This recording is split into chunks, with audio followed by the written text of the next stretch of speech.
गहरे जंगल के बीच, जहां ऊंचे ऊंचे पेड़ आसमान को छूते हैं और ताजी बारिश की बूंदें पत्तों पर चमक रही थीं, वहां 5 गहरे दोस्त एक नए रोमांच की तलाश में निकले थे। एमी, कीवी, कोको, पालो और फॉक्सी, ये पांचों हमेशा नई मस्ती और एडवेंचर के लिए तैयार रहते थे, और आज का दिन कुछ खास होने वाला था। पहला दृश्य, बारिश के बाद की खूबसूरती। बारिश अभी अभी थमी थी और पूरे जंगल में मिट्टी की खुशबू फैल गई थी। एमी, लाल बैग पहने, अपनी लंबी गर्दन झटक कर बारिश की बूंदें उड़ाने लगी, जबकि कीवी, नीला बैग पहने, अपनी जेब में जुगनू पकड़ने की कोशिश कर रहा था। कोको, पीला बैग पहने, एक बड़े पेड़ से टिककर आराम से बैठा था, और पालो, हरा बैग पहने, जमीन पर बैठे बैठे पानी की बूंदों से खेल रहा था, जिससे सब हंसने लगे।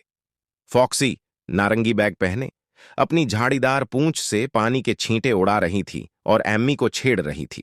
पूरे जंगल में हल्की धुंध फैली थी। सूरज की रोशनी पानी की बूंदों पर पड़कर हीरे जैसी चमक दे रही थी, और चारों ओर एक जादुई एहसास हो रहा था। दूसरा दृश्य, नदी किनारे की मस्ती। चलते चलते वे एक खूबसूरत बहती हुई नदी के पास पहुंच गए। पानी इतना साफ था कि नीचे तैरती मछलियां भी साफ दिख रही थीं। एमी ने अपनी चोंच पानी में डाल दी और ठंडे पानी का मजा लेने लगी। कीवी ने अपने पैरों से पानी में छींटे मारने शुरू कर दिए, जिससे बाकी सब गीले हो गए और हंसने लगे। कोको एक बड़े पत्थर पर बैठकर अपने पंजों को पानी में डालकर हल्की लहरों के साथ खेलने लगा।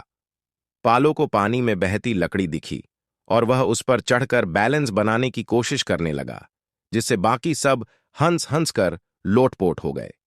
वहीं फॉक्सी एक चमकती हुई मछली को ध्यान से देख रही थी, जैसे वह उससे बात कर रही हो। तीसरा दृश्य, रहस्यमयी गुफा की खोज। आगे बढ़ते हुए उन्हें एक पुरानी रहस्यमयी गुफा मिली, जिसके चारों ओर लंबी लंबी बेलें लटक रही थीं।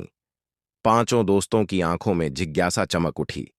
एमी ने अपनी लंबी गर्दन गुफा के अंदर डाली और बड़ी बड़ी आंखों से झांकने लगी।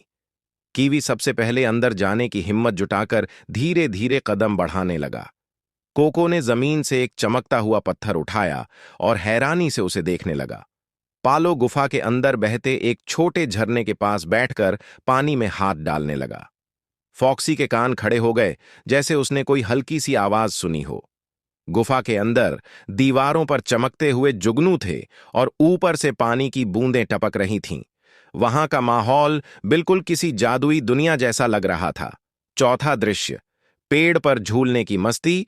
गुफा से बाहर निकलकर वे एक विशाल पेड़ के पास पहुंचे, जिसकी लंबी लंबी बेलें झूल रही थीं, जैसे किसी ने झूले लगा रखे हों। एमी ने अपनी चोंच से एक बेल पकड़ी और धीरे धीरे झूलने लगी। कीवी ने एक लंबी छलांग लगाई और बेल पर लटककर हवा में झूलने लगा, जैसे वह उड़ने की कोशिश कर रहा हो। कोको थोड़ा संकोची था, लेकिन धीरे धीरे उसने भी बेल पकड़कर हल्के से झूलना शुरू किया और मुस्कुराने लगा। पालो एक मोटी डाली पर चढ़ गया और झूलने की तैयारी करने लगा। लेकिन सबसे ज्यादा मस्ती फॉक्सी कर रही थी। वह एक बेल से दूसरी बेल पर छलांग लगाते हुए किसी निंजा की तरह झूल रही थी। पांचवां दृश्य, कैंप फायर की कहानी। शाम होते ही पांचों दोस्तों ने जंगल के बीच एक साफ जगह ढूंढी और वहां एक छोटा सा कैंप फायर जलाया। आग की रोशनी पत्तों पर चमक रही थी और जलती लकड़ियों की हल्की महक पूरे माहौल को और सुहाना बना रही थी।